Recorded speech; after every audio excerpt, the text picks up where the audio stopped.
الحمد لله نحمده ونستعينه ونستغفره ونؤمن به ونتوكل عليه ونعوذ بالله من شرور أنفسنا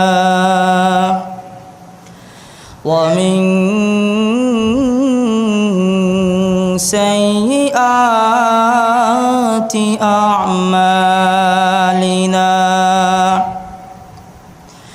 من يهده الله فلا مضل له ومن يضلله فلا هادي له ونشهد أن لا إله إلا الله وحده لا شريك له ونشهد أن سيدنا وحبيبنا ومولانا محمدا عبده ورسوله أرسله بالحق بشيرا ونذيرا وداعيا إلى الله بإذنه وسراجا منيرا أعوذ بالله من الشيطان الرجيم بسم الله الرحمن الرحيم والذين كفروا أعمالهم كسراب بقيعة يحسبه الظمآن ماء حتى إذا جاءه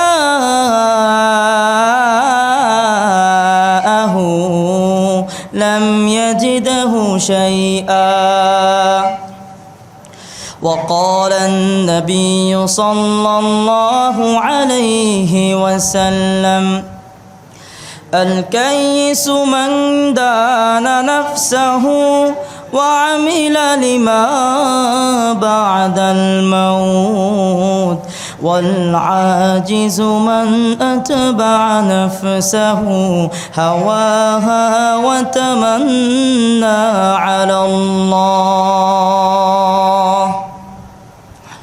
صدق الله العظيم وصدق رسوله النبي الكريم ونحن على ذلك من الشاهدين والشاكرين والحمد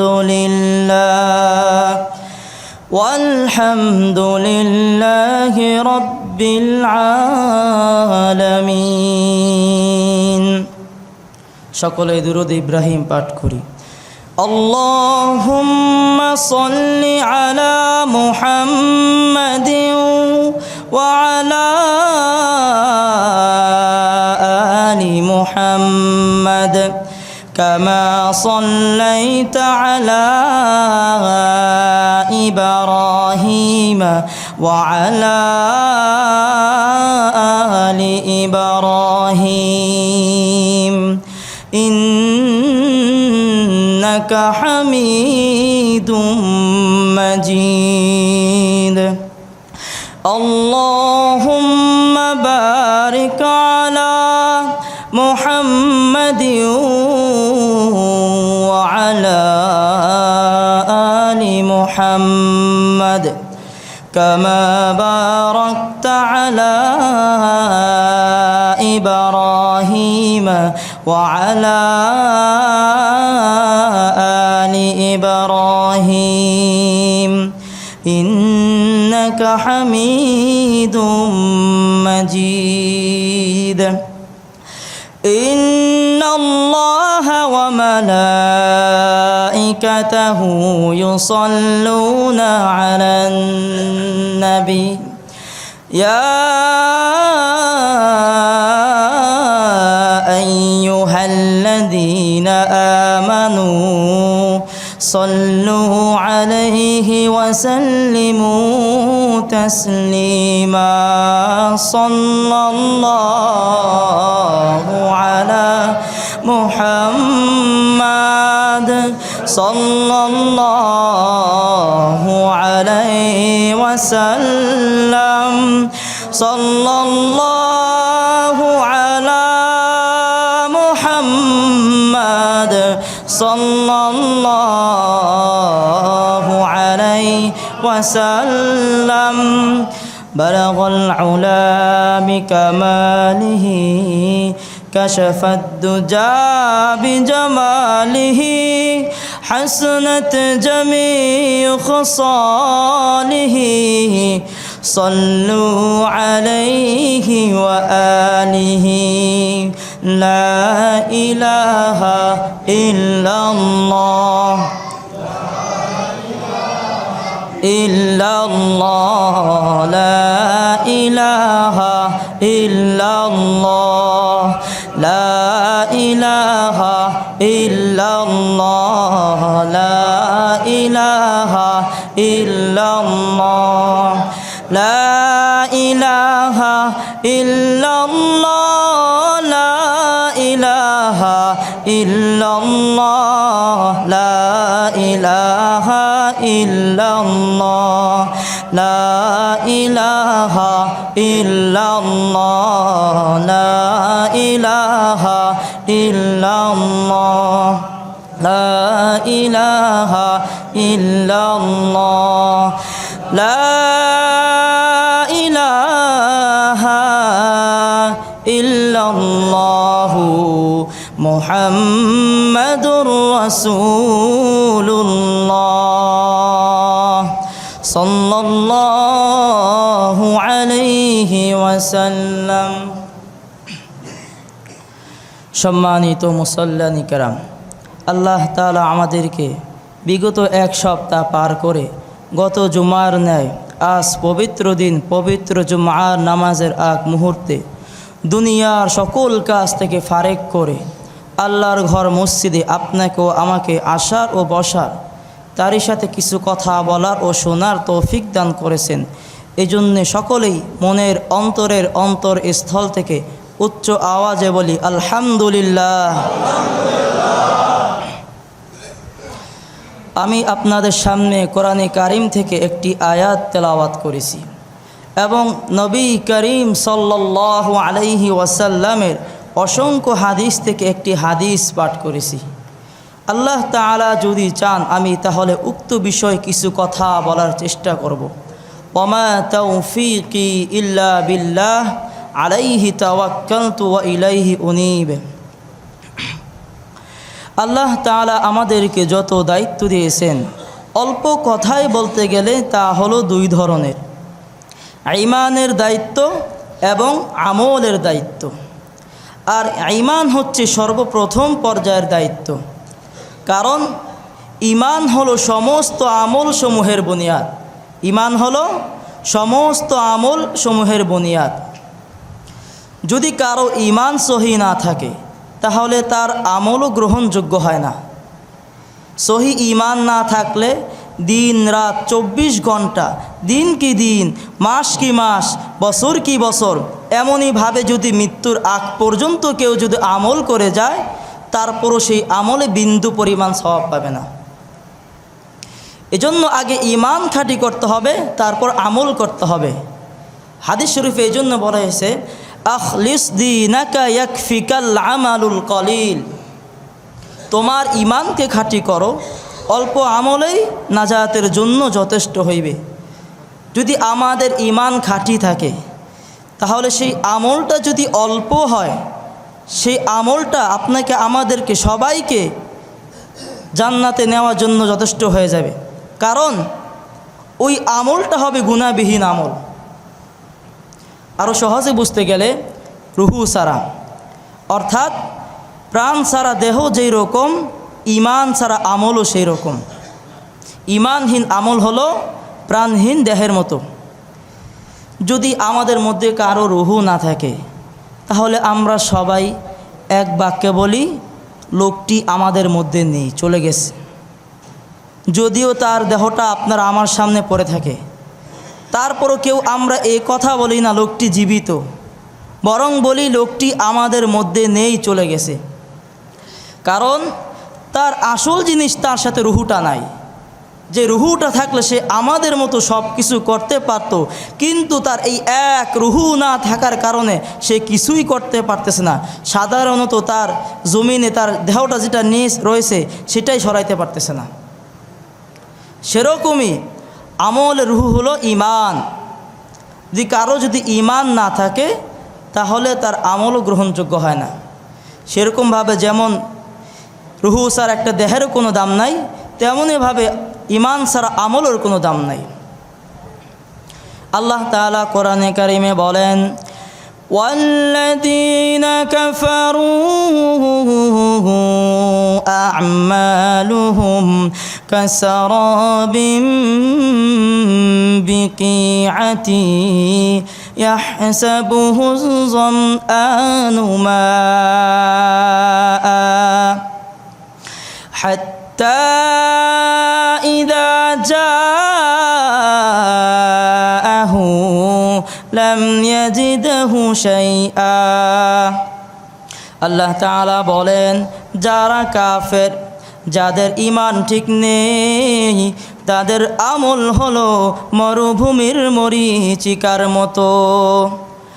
মরুভূমির ভিতরে থেকে দূর থেকে দেখে মনে হয় ওই যে অনেক পানি দেখা যায়, কিন্তু কাছে যাওয়ার পর দেখা যায় পানির নাম নিশানা পর্যন্ত কিছুই নাই। অর্থাৎ দূর থেকে দেখে মনে হবে অনেক কিছু, কিন্তু আসলে কিছুই নয়। তেমনিভাবে যাদের ঈমান নেই তাদের আমল হলো সেই রকম, মনে হবে অনেক আমল করতেছি কিন্তু কিছুই হচ্ছে না। পরকালে দেখা যাবে ঈমান বলতে কিছুই নাই। তাই আমাদের প্রত্যেক মুসলমানদের প্রথম দায়িত্ব হলো ঈমানকে দুরুস্ত করা, ঈমানকে খাঁটি করা। এই জন্যই বলা হয় আউয়ালুল ফারাইদিল ঈমান, আউয়ালুল ফারাইদিল ঈমান। সর্বপ্রথম বুনিয়াদি ফরজ হলো ঈমানকে দুরুস্ত করা, ঈমানকে খাঁটি করা, ওই ঈমান নিজের ভিতরে সৃষ্টি করা। মুসলমান ভাইরা, ঈমান সম্পর্কে আলোচনা করার পূর্বে কিছু বিষয় আমাদের জেনে নিতে হবে। এক নাম্বার কথা হলো, আমরা দুনিয়াতে সব জিনিসের যেভাবে বিচার বিবেচনা করে থাকি, ঈমানের ক্ষেত্রে সেভাবে বিচার বিবেচনা করা যাবে না। আমরা দুনিয়াতে বিশেষ করে এই একবিংশ শতাব্দী ধরে সব কিছুকে বৈজ্ঞানিকভাবে বিচার করতে চাই, অর্থাৎ না দেখে শুধু জেনে শুনে কেউ বিশ্বাস করি না।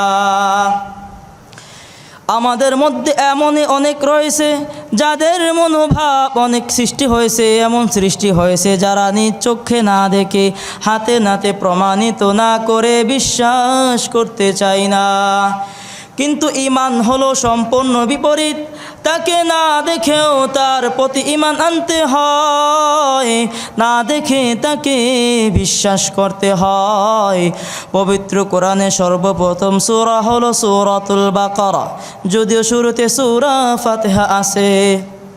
ফাতিহা অর্থ হলো ভূমিকা। সূরাতুল ফাতিহা হলো কুরআনের ভূমিকা। এরপর সর্বপ্রথম সূরা হলো সূরাতুল বাকারা।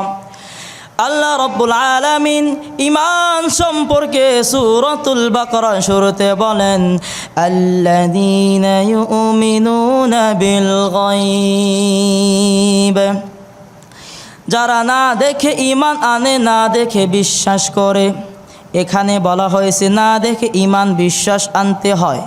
আর ঈমানের প্রতিটি বিষয় এই রকম, না দেখে তার প্রতি ঈমান আনতে হয়, না দেখে তাকে বিশ্বাস করতে হয়।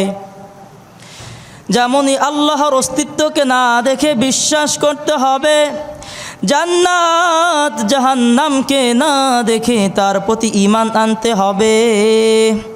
ফেরেশতা, লৌহ কলম, আরশ, কুরসি, মিজান, ফুল সিরাত ইত্যাদি ঈমান সম্পর্কিত যতগুলো বিষয় রয়েছে, প্রত্যেকটি বিষয়কে না দেখে তার প্রতি ঈমান আনতে হয়, না দেখে তা বিশ্বাস করতে হয়। আমরা এগুলো দেখিনি, তাও বিশ্বাস করি, তবে এ কথাও বলা যাবে না কেউ দেখে নাই, কারণ আমাদের মধ্যে তো নবী করিম সাল্লাল্লাহু আলাইহি ওয়াসাল্লাম তো দেখেছেন। আর আমরা যেসবের প্রতি ঈমান এনে থাকি, আল্লাহ রাব্বুল আলামিন মেরাজের রজনীতে প্রতিটি বিষয় তার বন্ধু হযরতে মুহাম্মদ সাল্লাল্লাহু আলাইহি ওয়াসাল্লামকে দেখিয়েছেন। আমরা সাধারণ মানুষ না দেখলে আমাদের মধ্যে এমন একজনকে দেখানো হয়েছে যাতে এ কথা কেউ না বলতে পারে। মুসলমানরা হলো অন্ধবিশ্বাস, তারা যার প্রতি ঈমান আনে তারা তা দেখে নেই, তারা সেগুলোর অস্তিত্বকেও দেখে নেই, তারা হলো অন্ধবিশ্বাসী। এমন কথা কেউ না বলতে পারে, তার জন্য আমাদের মধ্যে এমন একজনকে দেখানো হয়েছে যিনি হলেন দুনিয়ার মধ্যে সবচেয়ে বেশি বিশ্বাসী ব্যক্তি, দুনিয়ার মধ্যে সবচেয়ে বেশি সত্যবাদী ব্যক্তি। আমরা লক্ষ লক্ষ মানুষ দেখলে যে বিশ্বাস সৃষ্টি হতো, কোটি কোটি মানুষ দেখলে যে বিশ্বাস অর্জিত হতো, এক নবী করিম সাল্লাল্লাহু আলাইহি ওয়াসাল্লামকে দেখানোর দ্বারা আমাদের থেকে হাজার হাজার গুণে বেশি বিশ্বাস অর্জিত হয়েছে। আমরা লক্ষ কোটি কোটি মানুষ একজোট হয়ে মিথ্যা বলতে পারি, কিন্তু আমাদের নবী, প্রাণের নবী, দয়ার নবী, রহমতের নবী, রহমাতুল লিল আলামিন, তিনি কখনো মিথ্যা বলতে পারেন না। সেই কঠোর সময় যখন আল্লাহ তাআলা তার বন্ধুকে নবী বানাইলেন, অতঃপর নবী করিম সাল্লাল্লাহু আলাইহি ওয়াসাল্লাম একটি পাহাড়ে চড়াই উঠলেন এবং কুরাইশ সব লোকদেরকে ডাকলেন। সবাই আসলো। তারপর তাদেরকে বললেন, আমি যদি এখন তোমাদেরকে বলি এই পাহাড়ের ওই পাশে একদল সৈন্যবাহিনী তোমাদের সাথে যুদ্ধ করার জন্য আসতেছে, তাহলে তোমরা কি আমার কথা বিশ্বাস করবে কি না? তখন উপস্থিত সবাই বলল, তুমি আমাদের মধ্যে আল আমিন নামে পরিচিত, আজ পর্যন্ত তোমার মধ্যে কোনো মিথ্যা পাইনি। তুমি যদি বলো যদি শত্রু বাহিনী নাও আসে তারপরও আমরা যুদ্ধের জন্য প্রস্তুত হয়ে যাব। তারপর ওই নবী করিম সাল্লাল্লাহু আলাইহি ওয়াসাল্লাম তাদেরকে বললেন, তাহলে তোমরা এক আল্লাহর ইবাদত করো যিনি তোমাদেরকেও আমাকে সৃষ্টি করেছেন, তার সাথে কাউকে শরীক করিও না। নামাজ কায়েম করো, যাকাত আদায় করো, রমজানে রোজা রাখো, হজের মৌসুমে হজ করো। যখন এই কথা বললেন তখন উপস্থিত সবাই তা অস্বীকার করে নিল। এরপর থেকে তাকে নানাভাবে কষ্ট দিতে লাগলো, তারপরও কেউ এক বাক্যে তাকে মিথ্যুক বলতে পারেননি। আপন পর শত্রু বন্ধু সবাই তাকে আল আমিন, সত্যবাদী বিশ্বাসী বলে স্বীকার করত। এই রকম এক ব্যক্তির সাথে ইমানে সংশ্লিষ্ট বিষয়গুলো যা তাকে চাক্ষুষভাবে দেখানো হয়েছে, যাতে আমরা সেইগুলোর প্রতি ঈমান আনলেও সন্দেহ না থাকে এবং এ কথাও কেউ না বলতে পারে এগুলো হলো অন্ধবিশ্বাসী, তারা অন্ধবিশ্বাসী, এ কথা কেউ না বলতে পারে। আল্লাহ তাআলা কোরআনে কারিমে আরেক জায়গায় বলেন, ইন্নাল্লাযীনা আমানু ওয়া আমিলুস সালিহাতি সায়াজআলু লাহুমুর রাহমানু উদ্দা। আল্লাহ তাআলা বলেন, ইন্নাল্লাযীনা আমানু, নিঃসন্দেহে যারা মুমিনওয়ালা, ওয়া আমিলুস সালিহাত, এবং নেক আমল করেছে। আর পুরা কোরআনের ভারসাম্য এটাই, ঈমান আনা এবং নেক আমল করা। আর এই দুইটাই আমাদের সবাইকে জান্নাতে নিয়ে যাবে। আল্লাহ তাআলা বলেন, যারা মুমিনওয়ালা এবং নেক আমল করেছে, সায়াজআলু লাহুমুর রহমান, সায়াজআলু লাহুম, তাদের জন্য রয়েছে আর রহমান, আল্লাহর উদ্যান, ভালোবাসা। আর আল্লাহ তাআলা যখন কাউকে ভালোবাসেন তখন হযরতে জিবরাইল আলাইহিস সালামকে ডাকেন, ডেকে বললেন, আমি আমার অমুক বান্দাকে ভালোবাসি, তুমিও তাকে ভালোবাসো। তখন হযরত জিবরাইল আলাইহিস সালাম বলেন, হে আল্লাহ, আমিও তাকে ভালোবাসলাম। তখন জিবরাইল আলাইহিস সালাম 7 আসমানের ফেরেশতাদের কাছে যান এবং তাদেরকে বলেন, আমার আল্লাহ অমুক বান্দাকে ভালোবাসে, আমিও তাকে ভালোবাসি, তোমরাও তাকে ভালোবাসো। তখন আসমানের সকল কিছু তাকে ভালোবাসে। আর ওই ভালোবাসাটা আস্তে আস্তে দুনিয়ার মধ্যে নেমে আসে। ফলে দেখা যায় 18,000 মাখলুকের মধ্যে কম বেশি হোক তাকে, ওই ব্যক্তিকে সম্মান করে ভালোবাসে। এই জন্য তো অনেক ঘটনায় পাওয়া যায়, অনেক অলিদের ঘটনায় এমন পাওয়া গেছে যে তাদেরকে জঙ্গলের বাঘ, জঙ্গলের সিংহ, জঙ্গলের পশু পাখি পর্যন্ত তাদেরকে সাহায্য করেছে, সহযোগিতা করেছে। কিন্তু আপনি আমি যদি যাই, আমাদেরকেও সহযোগিতা করবে, সেটা হবে তার পেটের খাদক হিসাবে। তো ওই অলিওয়াল্লারা তারা তাদের ঈমান এবং নেক আমল সেভাবেই আল্লাহর কাছে পেশ করেছেন, যে কারণে আল্লাহ তাআলা তাদের প্রতি খুশি হয়ে গেছেন, সন্তুষ্ট হয়ে গেছেন। 2 নম্বর কথা হলো, আমরা সব কিছুকে যুক্তি দিয়ে বুঝতে চাই। অর্থাৎ ইমানের ক্ষেত্রে এই নীতিতে আসা যাবে না। ইমানের ক্ষেত্রে যুক্তিতে না ধরলেও বিশ্বাস করতে হবে। কোরআন হাদিস বলেছে তাই, ইসলাম বলেছে তাই বিশ্বাস করতে হবে। যুক্তির দাবির বিশ্বাস নয়, কোরআন হাদিস বলেছে তাই বিশ্বাস করতে হবে। যুক্তিতে ধরলেও বিশ্বাস করতে হবে, যুক্তিতে না ধরলেও বিশ্বাস করতে হবে। যেমন আল্লাহ তাআলা কোরআনে কারিমে বলেন, ওয়ালাউ আন্না আহলাল কুরা আমানু ওয়াত্তাকাউ লাফাতাহনা আলাইহিম বারাকাতিম মিনাস সামাই ওয়াল আরদ। আল্লাহ তাআলা বলেন, যদি মানুষ ঈমান আনে এবং ফরহেজগারি হয়, তাহলে আমি আল্লাহ তার জন্য বরকতের দুয়ার খুলে দিব। আসমান থেকে বরকত দান করব, জমিন থেকেও বরকত দান করব। আসমান থেকে আল্লাহর রহমত আসবে, ফেরেশতাদের মাধ্যমে সাহায্য আসবে, জমিনের ফসলে বরকত হবে।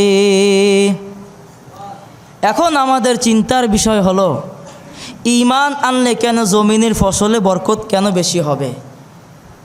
কেন আল্লাহর রহমত আসবে, বরকত আসবে? এটা আপনার আমার যুক্তিতে ধরবে না, তাও বিশ্বাস করতে হবে। কারণ ঈমান ও ফরহেজগারি থাকলেই আল্লাহর সাহায্য আসবেই, ফেরেশতাদের মাধ্যমে সাহায্য আসবেই। এভাবে যদি মুসলমানরা জনসংখ্যা যদি কমও হয় এবং অস্ত্র শস্ত্রে খাটো হয়, তাও তারা বিশাল বাহিনী, বিশাল শত্রু বাহিনীর বিপক্ষে জয় হতে পারে। এটা আপনার আমার যুক্তিতে ধরে না।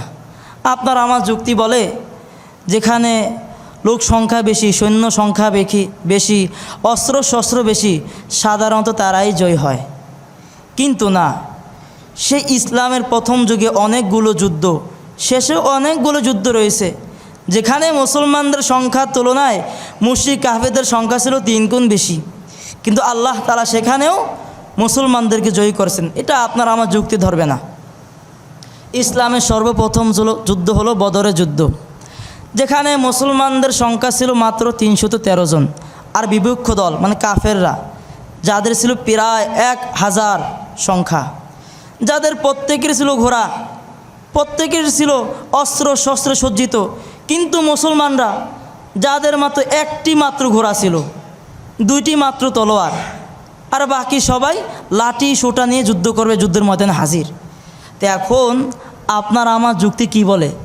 ওই 1000 ঘোড়া যদি শুধু দৌড়ও দেয়, তা তো এই 313 জনকে খুঁজে পাওয়া যাবে না। পাওয়া যাবে? পাওয়া যাবে না। কিন্তু আল্লাহ তাআলা সেই যুদ্ধে মুসলমানদেরকে জয়ী করেছিলেন। আল্লাহ তাআলা যখন জয়ী করেছেন, অনেক সেই যুদ্ধে হওয়ার আগে অনেক মুনাফিকরা বলেছিল আজ মুসলমানরা শেষ হয়ে যাবে। তো এদিক দিকে আবার আল্লাহ নবী করিম সাল্লাল্লাহু আলাইহি সাল্লাম দোয়া করতেছিলেন, হে আল্লাহ, আজ হয় তোমার ইসলাম টিকবে, না হয় আজ ইসলাম শেষ হয়ে যাবে। কিন্তু সেদিন আল্লাহ তাআলা ওই মুসলমানদেরকে শেষ করেননি। যুদ্ধের ময়দানে ঘোষণা দিলেন নবী করিম সাল্লাল্লাহু আলাইহি ওয়াসাল্লাম, যা কোরআনে কারিমে উল্লেখ রয়েছে, বালা ইন তাসবিরু ওয়া তাত্তাকু ওয়া ইয়াতুকুম মিন ফাওরিহিম হাদা ইউমদিদকুম রাব্বুকুম বিখামসাতি আলাফিম মিনাল মালাইকাতি মুসাউমিমিন।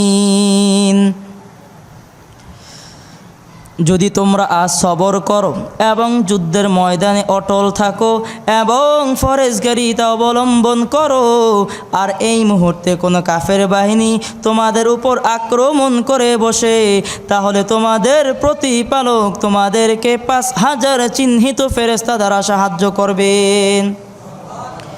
বাস্তবে সেই বদরের যুদ্ধে ফেরেশতা দিয়ে সাহায্য করা হয়েছিল। হযরত ইবনে আব্বাস রাদিয়াল্লাহু তাআলা আনহু, হযরত সাহল ইবনে হুনাইফ রাদিয়াল্লাহু তাআলা আনহু সহ প্রমুখ সাহাবীগণ সেই যুদ্ধে ফেরেশতাদেরকে যুদ্ধে করতে দেখার বিষয়টি চাক্ষুষভাবে বয়ান করে গিয়েছেন। মুসলিম শরীফে আছে, হযরত ইবনে আব্বাস রাদিয়াল্লাহু তাআলা আনহু বলেন, আমি সেদিন দেখলাম আমাদের মধ্য হতে এক আনসারী সাহাবী এক মুশরিককে হত্যা করার জন্য অগ্রসর হতে লাগলো। তখন সেই মুহূর্তে উপরের থেকে আওয়াজ হতে লাগলো, কে জানি বলতে লাগলো, হাই জুম আগে বাড়ো, হাই জুম আগে বাড়ো। ব্যাস যেই কথা সেই কাজ। দেখা গেল ওই মুশরিক সঙ্গে সঙ্গে জমিনে পড়ে গেল, আর ওই আঘাতের কারণে ওই মুশরিকের চেহারা, নাক, মুখ নীল হয়ে গেল।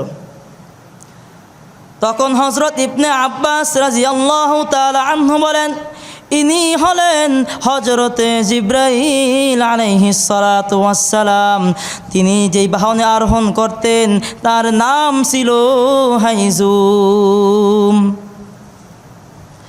আল্লামা জুরকানি রহমাতুল্লাহি আলাইহি বলেন, হযরত সাহল ইবনে হুনাইফ রাদিয়াল্লাহু তাআলা আনহু বলেছেন, আমরা বদরের যুদ্ধের দিন দেখেছি আমাদের মধ্যে হতে কোনো মুসলমান ভাই কোনো মুশরিককে হত্যা করার জন্য অগ্রসর হয়, তাকে মারার আগে তার ওই মুশরিকের শরীর থেকে তার কল্লা জমিনে পড়ে যায়। এইভাবেই আল্লাহ তাআলা সেই যুদ্ধে মুসলমানদেরকে ফেরেশতা দিয়ে সাহায্য করেছিলেন। আর আল্লাহ তাআলা যখন চান কাউকে সাহায্য করতে, ওই বাহিনী যদি অস্ত্র ছাড়াও হয়, তারপর আল্লাহ তাআলা তাদেরকে জয়ী করতে পারেন। আর যদি আল্লাহ তাআলা না চান যে তাদেরকে জয়ী করবেন না, যদি তারা অনেক জনসংখ্যা হয়, অনেক অস্ত্রসজ্জ নিয়ে সজ্জিত হয়ে আসে, তাও তারা জয়ী হতে পারবে না। আর সেদিন ওই মুসলমান বাহিনী জয় হয়েছিল তাদের ঈমান ও ফরজগারি থাকার কারণে। কখনো যুদ্ধে সংখ্যা বেশি কম হয়, জয় পরাজয় আসে না। যেমন হুনাইনের যুদ্ধের ঘটনা, যখন মুসলমানদের সংখ্যা ছিল অনেক বেশি, তবে মুশরিকদের চেয়ে কম। মুসলমানদের সংখ্যা ছিল 12,000 আর মুশরিকদের সংখ্যা ছিল 20,000। তো এই যুদ্ধে মুসলমানদের সংখ্যা অন্যান্য যুদ্ধের তুলনায় তুলনামূলকভাবে বেশি ছিল। তাই অনেক মুসলমান ভাই এটা বলছিল, আজকে আমরা সংখ্যা কম হওয়ার কারণে পরাজয় হব না, মানে কি বোঝায়, জয়ী হব। তখন আল্লাহ তাআলা তাদের এই কথাটি পছন্দ করলেন না, ফলে তাদেরকে প্রাথমিক পরাজয় দিলেন। ফলে তাদের অবস্থা এমন হলো যে তারা ছত্রভঙ্গ হয়ে যেদিকভাবে পারতেছে সেদিক পলায়ন করতে লাগলো। সেই যুদ্ধের ময়দানে নবী করিম সাল্লাল্লাহু আলাইহি ওয়াসাল্লাম সহ মাত্র কয়েকজন বিশিষ্ট সাহাবী ব্যতীত সবাই চতুর্দিক থেকে পলায়ন করতে লাগলো। আর সেই সময় আল্লাহ তাআলা কোরআনে কারিমে বলেন, وَيَوْمَ حُنَيْنٍ إِذْ أَعْجَبَتْكُمْ كَثْرَتُكُمْ فَلَمْ تُغْنِ عَنكُمْ شَيْئًا وَضَاقَتْ عَلَيْكُمُ الْأَرْضُ بِمَا رَحُبَتْ ثُمَّ وَلَّيْتُمْ مُدْبِرِينَ। আল্লাহ তাআলা বলেন, হুনাইনের যুদ্ধের কথা স্মরণ করো, যখন তোমাদের মধ্যে বড়াই চলে এসেছিল, অহংকারী চলে এসেছিল, তোমাদের মধ্যে অনেকের মধ্যে এমন পাওয়া গিয়েছে যে তারা সংখ্যার উপর ভরসা করেছিল। তখন আমি আল্লাহ তাদের জন্য পৃথিবীকে সংকীর্ণ করে দিলাম, ফলে তাদের অবস্থা এমন হলো যে তারা পলায়ন করার কোনো জায়গা পেলেন না। তখন মুসলমানরা তাদের ভুল বুঝতে পারল, আর সেই মুহূর্তে নবী করিম সাল্লাল্লাহু আলাইহি ওয়াসাল্লামের আদেশে হযরত ইবনে আব্বাস রাদিয়াল্লাহু তাআলা আনহু জোরে আওয়াজ ডাক দিলেন, হে মুসলমানরা, তোমরা কোথায় যাচ্ছ তোমাদের নবীকে যুদ্ধের ময়দানে ফেলে? তখন প্রত্যেক মুসলমানদের হুঁশ ফিরে এলো, ফলে সবাই আবার যুদ্ধের ময়দানে একত্রিত হলো। ফলে আল্লাহ তাআলা তাদেরকে বিজয় করলেন। এই যুদ্ধ থেকে দেখা যায় কখনো যুদ্ধে জয় পরাজয় সংখ্যা কম হোক বেশি হোক তা দিয়ে বিজয় আসে না। যুদ্ধে শুধু বিজয় আসে আল্লাহ তাআলার সাহায্যের মাধ্যমে তথা নুসরতের মাধ্যমে। এমন ঘটনা অনেক বারে প্রমাণিত হয়েছে। ইসলামী ইতিহাসে প্রথম অনেকগুলো যুদ্ধ রয়েছে। এভাবেই মুসলমানরা মুশরিক বাহিনীর বিরুদ্ধে জয় হয়েছে। কেন? তারা ওই যুদ্ধের ময়দানে ফরেজগারি এবং শেষ পর্যন্ত অটল ছিল। সেই কারণে আল্লাহ তাআলা তাদেরকে ফেরেশতা দিয়ে সাহায্য করেছিলেন। তেমন আরেকটি ঘটনা যেটা ইসলামী ইতিহাসে ঐতিহ্য, সেটা হলো মুতার যুদ্ধের ঘটনা। সেই যুদ্ধটা ছিল মুসলিম রাষ্ট্রের বাইরে গিয়ে, আর যুদ্ধের কারণ ছিল আল্লাহ নবী করিম সাল্লাল্লাহু আলাইহি ওয়াসাল্লাম একজন দূত সেই সময় সবচেয়ে শক্তিশালী যে রোম সাম্রাজ্য ছিল তাদের কাছে একজন দূত প্রেরণ করলেন। তো দূত গেল ঠিকই, কিন্তু তার কথা বলার আগেই ওই রোমান সাম্রাজ্য তাকে হত্যা করে ফেলল। তখন আল্লাহ তাআলা ক্রুদ্ধ হয়ে আল্লাহ নবী রাসূল সাল্লাল্লাহু আলাইহি ওয়াসাল্লাম ক্রুদ্ধ হয়ে 3000 সাহাবী প্রেরণ করলেন। আর এই কথা যখন রোমান বাহিনী রোম সাম্রাজ্য শুনল, তখন তারা বিশাল 1,00,000 বাহিনী নিয়ে যুদ্ধের ময়দানে হাজির, যুদ্ধ করবে। তো এখন আমি যে যুক্তিতে ধরি তা কী বলবে, ওই 1,00,000 মানুষ যদি দৌড়ও দেয় তো 3000 খুঁজে পাওয়া যাবে? খুঁজে পাওয়া যাবে না। কিন্তু না, সেই যুদ্ধের ময়দানে তাদের ঈমান ও পরহেজগারিতা থাকার কারণে এবং যুদ্ধের ময়দানে অটল থাকার কারণে আল্লাহ তাআলা ওই 1,00,000 বাহিনীকে ওই 3000 বাহিনীর বিরুদ্ধে পরাজয় করে দিলেন। ওই 3000 বাহিনী আল্লাহ তাআলা তাদেরকে সেদিন সেই যুদ্ধে জয় করলেন। কেন? তাদের ঈমান ও পরহেজগারি সেরকম ছিল।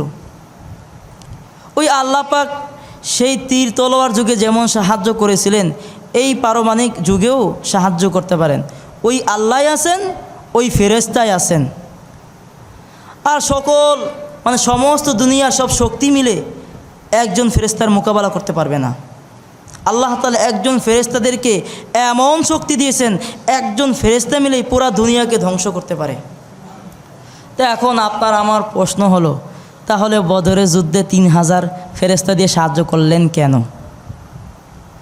কারণ যুদ্ধে সাহায্য করার কারণ ছিল যাতে মুসলমানদের মনের দুর্বলতা দূর হয়ে যায়, যাতে তারা মনে করে আমাদের সংখ্যা অনেক বেশি আর আমরা তো সংখ্যায় বিশ্বাসী। আর আল্লাহ তাআলা যদি চাইতেন একজন ফেরেশতা দিয়ে সাহায্য করতে পারতেন, আর যদি চাইতেন ফেরেশতা না দিয়েও সাহায্য করতে পারতেন। আল্লাহ তাআলা এমন, যা কোরআনে কারিম আছে, ইন্নামা আমরুহু ইদা আরাদা শাইআন আইয়াকুলা লাহু কুন ফায়াকুন। আল্লাহ তাআলা যখন কোনো কিছু ঘটাবার ইচ্ছা করেন তখন শুধু তিনি বলেন হয়ে যাও, সঙ্গে সঙ্গে তা হয়ে যায়। তো ভাইরা, আমরা যে কথা বলতেছিলাম ঈমানের ক্ষেত্রে, মানে ঈমানের বিষয়গুলো হলো যুক্তির দাবির ঊর্ধ্বের বিষয়। আর আমরা যুক্তিতে ধরলে বিশ্বাস করি, না ধরলে বিশ্বাস করি না। কিন্তু ঈমানের ক্ষেত্রে যুক্তিতে ধরলেও বিশ্বাস করতে হবে, না ধরলেও বিশ্বাস করতে হবে, কারণ কোরআন হাদিসে এসেছে, তাই বিশ্বাস করতে হবে। 3 নাম্বার কথা হলো, আমরা সব কিছুকে বস্তুর ভিত্তিতে বিশ্বাস করি, বস্তুর ভিত্তিতে বিচার করতে চাই, বস্তু দিয়ে সব কিছু মাপতে চাই। কিন্তু ঈমান ও বিশ্বাসের ক্ষেত্রে বস্তুর ভিত্তিতে বিচার করা চলবে না। কোরআন হাদিস বস্তু দিয়ে বিচার করে না। আজ আমরা বস্তু দিয়ে বিচার করি বলে যার কাছে বস্তু আছে, অর্থাৎ টাকা পয়সা আছে, তাকে আমরা দামি মানুষ মনে করি। যার কাছে গাড়ি বাড়ি ধন সম্পদ ব্যাংক ব্যালেন্স দুনিয়ার কোনো পদ আছে, তাকে আমরা সম্মানী ব্যক্তি মনে করি। কিন্তু কোরআন হাদিস বস্তু দিয়ে বিচার করে না। তাই হাদিসে বলা হয়েছে, তোমরা মনে করো যার টাকা পয়সা ধন সম্পদ বেশি সে ধনী ব্যক্তি, কিন্তু আসলে সেই ধনী ব্যক্তি নয়। আসল ধনী হলো সেই ধনী যার মন ধনী। এখানেও দেখা গেল বড়লোক ও গরিব হওয়ার বিষয়টি বস্তু দিয়ে বিচার করা হয়নি। তাই আল্লাহ তাআলা ওখানে কোরআনে কারিমে অনেক জায়গা আছে, ইন্না আকরামাকুম ইনদাল্লাহি আতকাকুম। ইন্না আকরামাকুম, নিঃসন্দেহে অধিক সম্মানী, ইনদাল্লাহি, আল্লাহর কাছে, আতকাকুম, যার তাকওয়া এবং পরহেজগারি অধিক বেশি। এখানেও দেখা গেল মান সম্মান হওয়ার বিষয়টি যুক্তি দিয়ে বা বস্তু দিয়ে ধরা হয়নি। অর্থাৎ আমাদের মধ্যে যদি কেউ রোজা কালাম বা আখিরাতে সব কিছু করে, কিন্তু দুনিয়া তেমন টাকা পয়সা কামাইতে পারে না, তখন আমরা সবাই তাকে বলি এই লোকটি আহাম্মক, বোকা, নির্বোধ। তখন আমরা কি করি? বস্তু দিয়ে বুদ্ধির বিচার করি। সেজন্য হাদিসে বলা হয়েছে, আল কাইয়িসু মান দানা নাফসাহু ওয়া আমিলা লিমা বাদাল মাউত ওয়াল আজিজু মান আতবা'a নাফসাহু হাওয়াহা ওয়া তামান্না আলাল্লাহ। যে নিজেকে চিনল আমি কোথা থেকে এসেছি এবং কোথায় যেতে হবে, আমি কে, এইসব জিনে শুনে বুঝে সে পরকালের জন্য সব কিছু করলো, আমল আখলাক করলো, সেই হলো বুদ্ধিমান।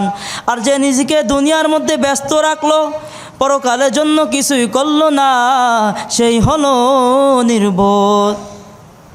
এখানেও দেখা গেল বুদ্ধিমান ও নির্বোধ হওয়ার বিষয়টি বস্তু দিয়ে বিচার করা হয়নি। আর এক হাদিসে আছে, যার অনেক শক্তি আছে, অন্য একজনকে আছাড় মেরে ফেলতে পারে, তখন কিন্তু আমরা তাকে বলি অনেক শক্তিশালী। কিন্তু না, আসলে সে শক্তিশালী নয়। আসল শক্তিশালী হলো সেই যে রাগের মাথায় নিজেকে কন্ট্রোল করতে পারে, নিজেকে নিয়ন্ত্রণ করতে পারে। এখানেও দেখা গেল রাগ বিষয়টা বস্তু দিয়ে বিচার করা হয়নি। তেমনইভাবে ঈমানের প্রতিটি বিষয়কে দুনিয়ার হিসাব নিকাশ, দুনিয়া যুক্তি দাবি, দুনিয়ার বস্তুর বিচারে করা যাবে না। ঈমানের ক্ষেত্রে না দেখে না জেনেও তার প্রতি ঈমান আনতে হবে, তাকে বিশ্বাস করতে হবে, তাহলেই আমাদের ঈমান খাঁটি হবে। তাহলে ওই ঈমান আনার পর কেউ যদি আমল করে, সেই আমল তার জন্য নাজাতের ফায়সালা করে দেবে।